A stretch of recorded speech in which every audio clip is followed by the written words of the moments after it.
This bike looks quite gorgeous. A bike on apnaloke pabo dual channel ABS as standard. The performance is really nice on this bike.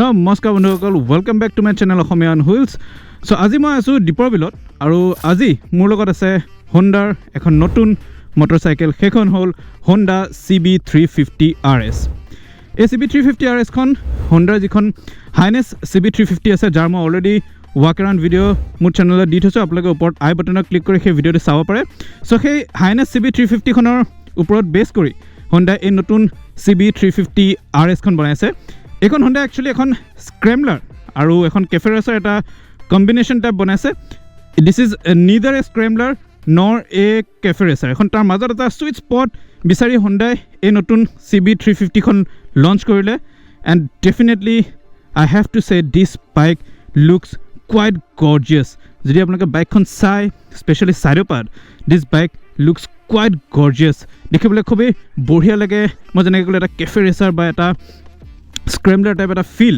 এই বাইকখনে আপোনালোকক দিব it definitely looks better than the Highness CB350 চ' আজি বাইকখনৰ এটা detail review মই আপোনালোকৰ কাৰণে লৈ আনিছোঁ মই আজি এই বাইকখনৰ গোটেইখিনি কথা আপোনালোকক ক'ম বাইকখন দেখিবলৈ কেনেকুৱা কি ফিচাৰ্ছ হাইনেছতকৈ বেলেগ ইয়াত দিছে কি লুকত ডিফাৰেঞ্চ আছে বা চলাবলৈ এই CB350RS খন কেনেকুৱা হয় সেই গোটেইখিনি কথা আজি এই ভিডিঅ'টোত মই আপোনালোকক ক'ম গতিকে ভিডিঅ'টো শেষলৈকে নিশ্চয়কৈ চাব সো এই যিখন CB350RS আছে মই যেনেকৈ ক'লোঁ এখন স্ক্ৰেমলাৰ আৰু এখন কেফে ৰেচাৰ এটা কম্বিনেশ্যনত বনাইছে এণ্ড ডেফিনেটলি ডিজাইনত হোণ্ডাই এটা খুব বঢ়িয়া কাম কৰিছে দেখিবলৈ এই বাইকখন যথেষ্ট এট্ৰেক্টিভ লাগে সো যদি ফ্ৰণ্টৰ লুকটো মই কথা কওঁ ফ্ৰণ্টৰ লুক আপোনালোকে পাই যাব এটা LED হেডলেম্প ছেটআপ লোৱাৰ বিম এণ্ড হায়াৰ বিম দুটাই আপোনালোকে ইয়াত পাই যাব ওপৰত এটা সৰু DRL টাইপৰ দিয়া আছে সো ইয়াত যথেষ্টখিনি ক্ৰোম হাইনেছৰ পৰা ইয়াত আঁতৰাই ব্লেকআউট থিম দিব চেষ্টা কৰিছে to give that sporty appeal to this CB350RS so ইয়াত আপোনালোকে পাই যাব LED টাৰ্ণ ইণ্ডিকেটৰ আৰু ইয়াৰ যিটো ফ্ৰণ্টৰ ফেণ্ডাৰ আছে বা মাডগাৰ্ড আছে সেই ফ্ৰণ্টৰ ফেণ্ডাৰটো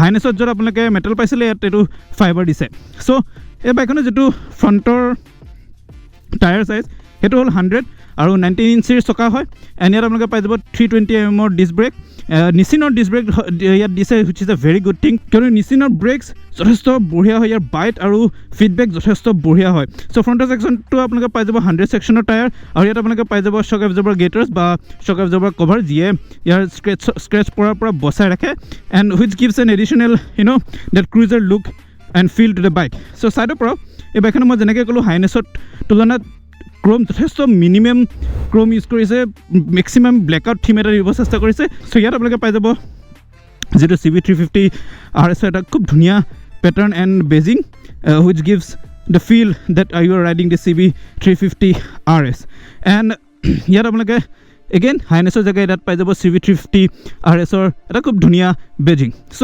ছাইডৰ যিটো ফাৰ্ষ্ট পৰ্চন আছে ফ্ৰণ্টৰ পৰা মিডললৈকে it's almost same as the H'ness but the difference comes in the rear part so' আপোনালোকে যদি এতিয়া পিছৰ পাৰ্টটো চাই so' this is where the change comes in to play so' এই পিছৰ ছাইডটো মই যেনেকৈ ক'লোঁ এই যিটো লং ফেণ্ডাৰ যিটো দিছে that gives that scrambler or the cafe racer look to the bike so' এই বাইকৰ যিটো ছিটৰ কথা মই যদি কওঁ হাইনেছৰ তুলনাত ইয়াৰ যিটো ছিট আছে ছিটৰ ডিজাইনটো অলপ চেঞ্জ কৰিছে যথেষ্ট এটা বহল ছিট দিছে এণ্ড ইয়াৰ ৰাইডাৰৰ কাৰণে ছিটৰ পৰ্চনটো অলপ বেছি হয় ৰাইডাৰ বহিবৰ কাৰণে যথেষ্ট বঢ়িয়া এণ্ড কুশ্যনিং ইজ কোৱাইট গুড কিন্তু পিলিয়নৰ কাৰণে ছিটটো অকণমান কম পৰে আই থিংক লং জাৰ্ণিত পিলিয়নে অকণমান অসুবিধা পাব পাৰে because of the shorter length of the seat for the pillion now if I talk about the rear wheel so' এই ৰিয়েৰ হুইলটো হাইনেছৰ তুলনাত ডাঙৰ আৰু মোটা হয় চ' এইটো হ'ল 150 ক্ৰছ ছেকশ্যনৰ ৰিয়েৰ টায়াৰ এণ্ড হুইলটোৰ চাইজ হ'ল 17 ইঞ্চ চ' আগৰটো 19 ইঞ্চৰ পিছৰটো সৰু কৰি 17 ইঞ্চ দিছে so' date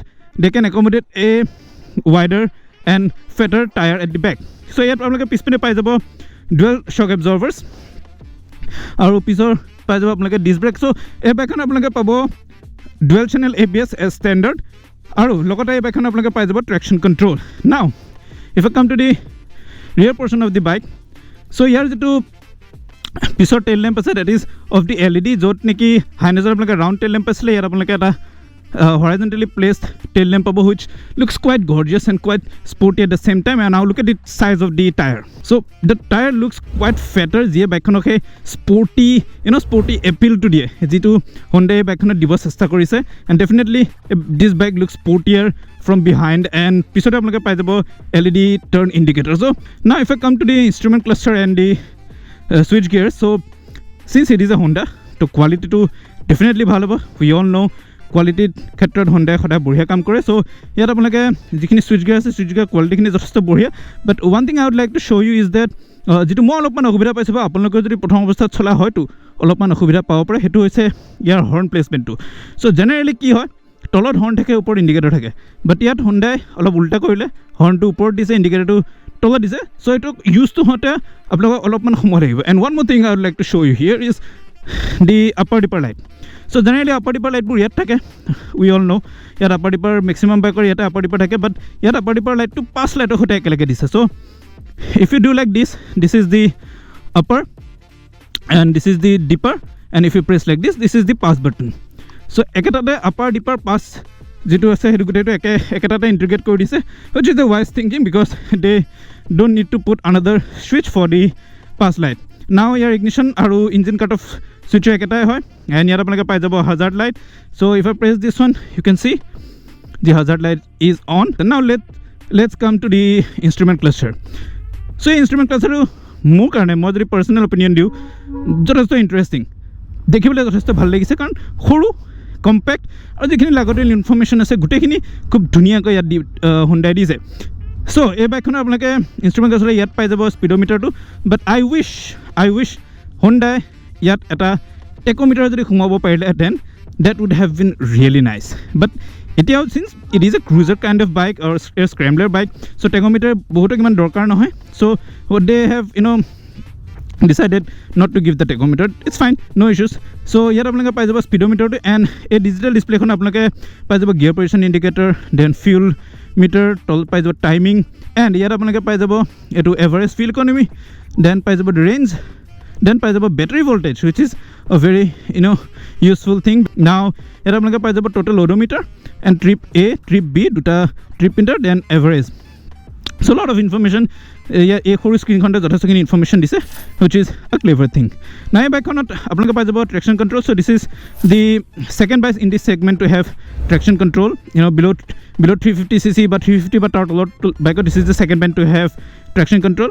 The other one is the R15 য'ত আপোনালোকে traction control পাই যাব. So সৰু ইনষ্ট্ৰুমেণ্ট ক্লাষ্টাৰ, কিন্তু তাতে যথেষ্টখিনি ইনফৰ্মেশ্যন হণ্ডাই ইয়াত দিবলৈ সক্ষম হৈছে. So overall I think this is quite an interesting bike. এখন মই যেনেকৈ ক'লোঁ neither a cafe racer nor a scrambler, but whatever it is a beautiful bike. It looks definitely attractive and beautiful and sporty at the same time. So এই বাইকখন মই এটা চলাই চাম, and I'll let you know বাইকখন চলাবলৈ কেনেকুৱা। বাট তাৰ আগত আপোনালোকে এবাৰ এক্সষ্ট নোটটো শুনি লওক এই বাইকখনৰ। চ' নৰ্মেল এটা আইডলৰ থাম্বনেছ খুব বঢ়িয়া, but let me make you hear the exhaust note নাও।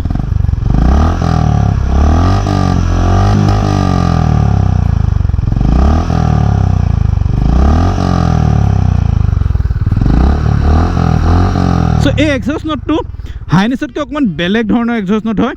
ইয়াত বেছটো কম আছে এণ্ড ইয়াৰ টেম্পোটো অলপ বেছি হয়, which gives a different kind of feel while riding the bike. So let's ride the bike now, and I'll tell you everything about the engine specification as well as how this bike performs on the highway, on the corners, how this bike handles everything. So the riding posture is a bit different from the Highness or any other classic motorcycles. 3 number gear, it goes around 95 km/h.